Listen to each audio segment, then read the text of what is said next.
Alright guys, welcome to Weekly Tech News, and this week has been quite interesting with all the things going on. So we're gonna kick off with our new segment with Google's AI. So Google AI learns how to code machine learning software. Google AI has already been in news for several other reasons as well. If you guys don't remember that, Google's AI, two different AIs, basically a set of neural networks called Bob and Alice, were actually asked to communicate with each other in an encrypted form, whereas a third neural network was supposed to interpret their messages. So after over 2000 tries, they were actually able to encrypt their messages so that nobody could read them, which is quite interesting because I have always loved Terminator and always hated human race, so it'd be fun to see it destroyed.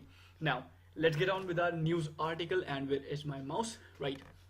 So, the team of Google Brain Research Developer and okay, the name is here.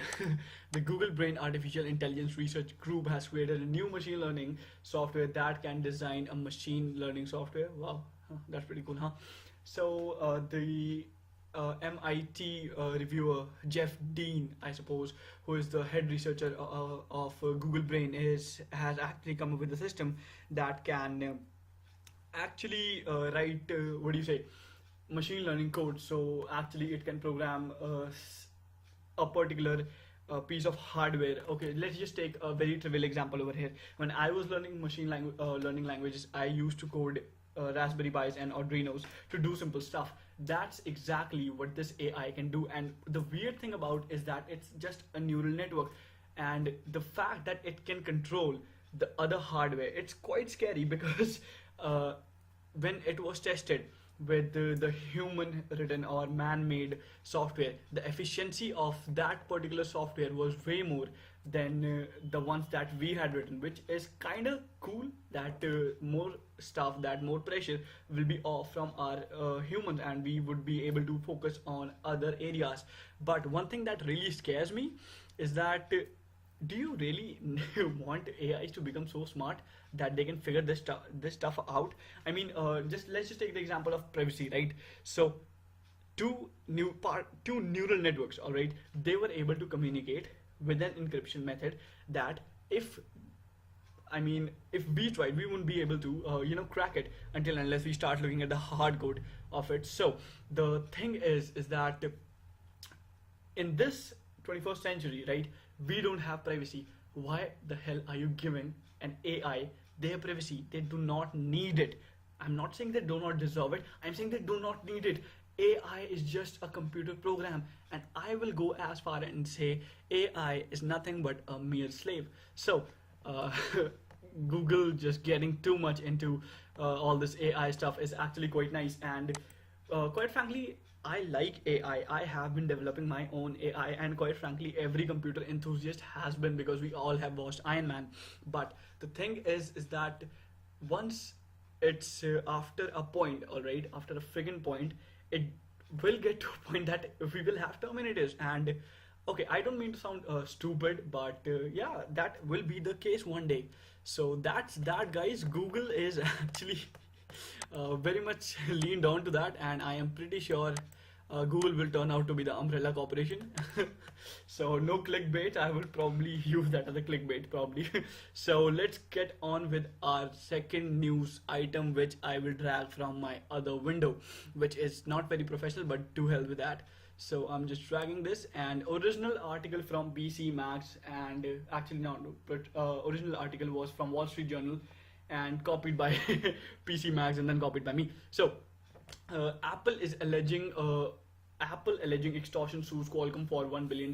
So we all know what Qualcomm is. Qualcomm is the company that makes chips for smartphones that are used in iPhones and quite frankly Androids. So they make chips for smartphones and shit. So yes, I am saying Apple iPhones are shit. If you're using them, you're probably a dumb ass who don't know how anything works. So what happened was that whenever Qualcomm actually supplies them, or whenever Apple uses one of Qualcomm's processor in their phones, what they have to do is they have to actually give them a cut, all right? So the thing is that you guys can find all these articles in the link in the video description. so don't worry about that. So the thing is that when Qualcomm asked them for the cut, what Apple did was to say, no, dude, we're not gonna give you a cut. And when they were forced, what they did was they filed, what do you say? Okay, alleging sued them for extortion. That Apple actually claimed that Qualcomm was actually pressuring them and trying to extort some money out of them, which is not very cool. Apple, I mean, come on, come on. You know what? Let's just do one thing. Apple stock hit enter, and let's just wait for it to load. Huh. Let's just get over here, and nope, this is not what I was looking for. Apple yearly revenue. Come on, come on, come on. And total revenue. This is more than what Facebook does. I am pretty sure about it. Facebook. I am pretty sure that they make more than Google. Yeah, alright, 3.85 billion. So the thing is that Apple makes a shit ton of money. Apple makes it by making stupid ass products which stupid ass people go and buy. I mean, you don't need a Mac. Go buy a freaking razor. Go buy a razor blade. But no, people will buy Macs. I have no idea why. I quite frankly have never used and will never use a Mac. And this is not about PC versus Macs. But if you guys want to see that video, leave a comment in the video comments down below. And the thing is that it's actually a very shitty step because Apple did use the Qualcomm's processor chips, right?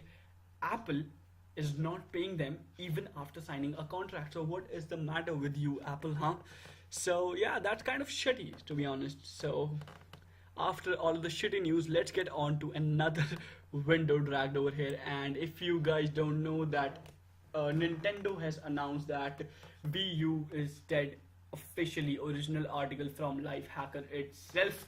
And what Nintendo did was they just said that yeah, we're killing off Wii U, and all you guys have to do is buy a Nintendo Switch, which is actually not very cool because Wii U actually has a lot of games for it. At least if I compare it to Switch, because when it is launching with one games and nothing after that for at least a couple of months. So that is not very cool because I was actually expecting to play a lot of games because a lot of cool titles are coming with Nintendo Switch even after Zelda. I will maybe get one of these and see what the stuff is about.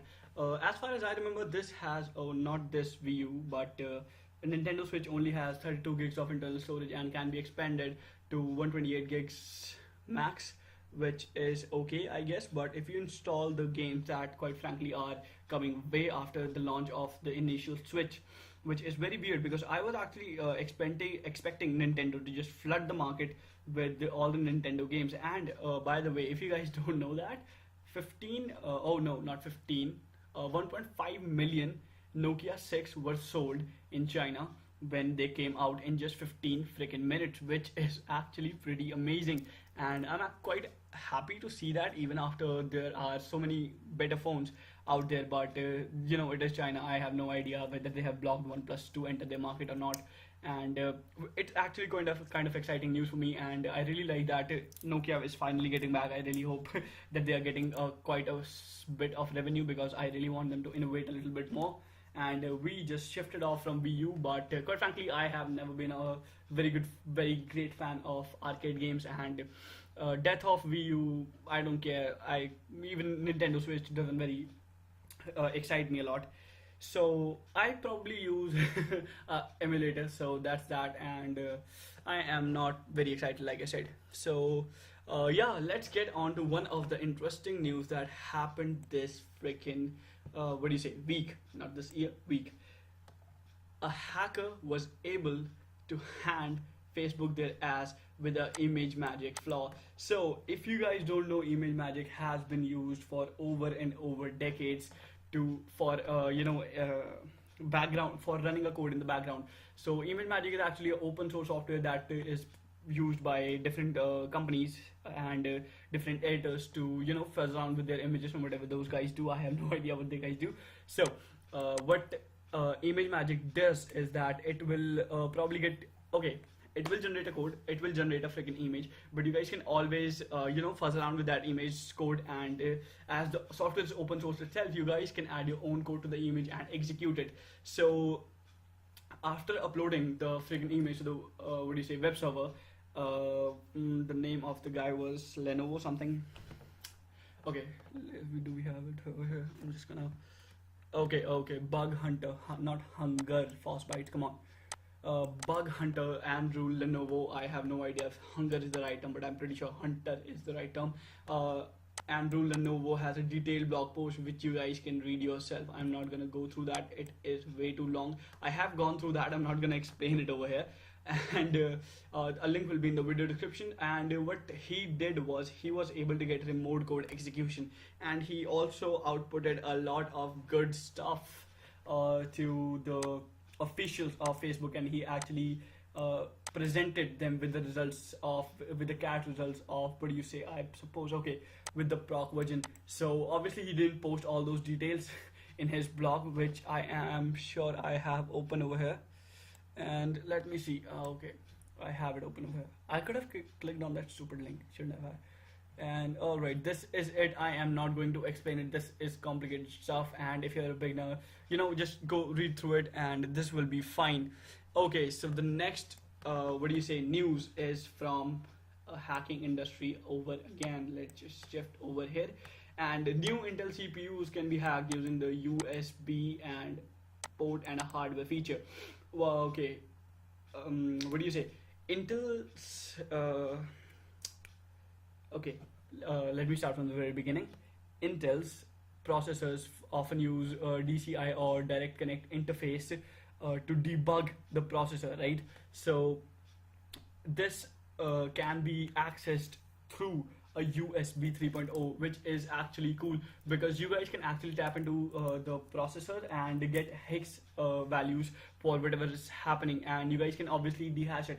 So it is actually kind of cool that somebody discovered this hack. This hack is available on all the what do you say, processors, including Skylake and KB Lake, which, by the way, KB Lake, if you guys didn't know, is a new processor line that they have launched. It's 7700K and it's quite generic. I have made a video on that. You guys can check that out as well in the video description. There will be a link. And quite frankly, guys, I am not very surprised with that because Intel, if you guys didn't know, actually comes up with a lot of bugs. Actually, not a lot of bugs, but a fair amount of bugs. So this is merely a bug, and this can be fixed, though Intel hasn't put out a patch yet. And DCI is actually disabled out of the box. So you guys can obviously enable it through your BIOS. See if you guys have the capability of doing that, and if not, then okay, no problem. So last up, I want to show you guys some of the apps and some of the services that I quite frankly use to get into, what do you say, that I use to stay, to, you know, secure, in sarcastic quotes, my privacy. So I am going to sneeze. I hope I don't sneeze. I don't like sneezing. Okay, so one of the apps is that if we go to Google Play Store, and I hope I have it open here as well. See, I'm not wasting any bandwidth. So if we go over here and type in Signal, which is a messaging app such as WhatsApp, but it has a better encryption key. And if you guys didn't know, there was last week actually there was a hack in not a hack, but what do you say, a backdoor in WhatsApp Messenger, where people said that they could get the credentials or the key that is sent to your mobile phones, and it can break through your messages. So if you guys must already know, if you guys use WhatsApp Messenger, which is actually quite famous by now, what it does is that it will encrypt the keys, it will encrypt the messages through keys between conversations. So what was pointed out that there can be okay, what WhatsApp does is that it uses keys. There's the public key and there is a private key, right? The public key is available for everyone to use and to text you. Private key is initiated when you actually reply to the freaking conversation. So when you actually reply to the conversation, a private key is going on, but somebody can actually what do you say, request for your public key over again, which for your private key over again, and obviously you will be prompted with a text. So that particular key can be fetched off, which is quite normal. And when this was found out, obviously WhatsApp did was they claimed it as a feature, which is not cool. WhatsApp, which is so freaking not cool. Just own up to the mistake and fix it. They just said that if a person reinstalls their WhatsApp or sometimes loses their phone or reinstalls it over again on the same number, they will have to give them the key to retrieve their older conversations. So that's that, and quite frankly, I do understand the reasons as well.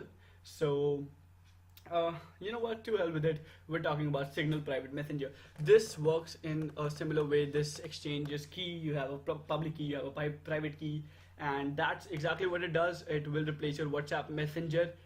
No, because people usually don't care about their privacy. Like I said, guys, everybody can be hacked, and more ignorant people better for us. And if you guys if you guys want to have a secure conversation with us, because I use Signal a lot with usually my friends who are into penetration testing, because we're kind of psychos.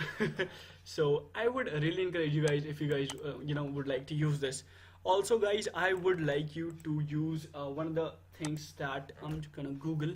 It's called two-factor authentication, 2fa.org, I suppose. Okay, this is not a. Yep, probably. Let's just load this up and wait for the tedious timeout.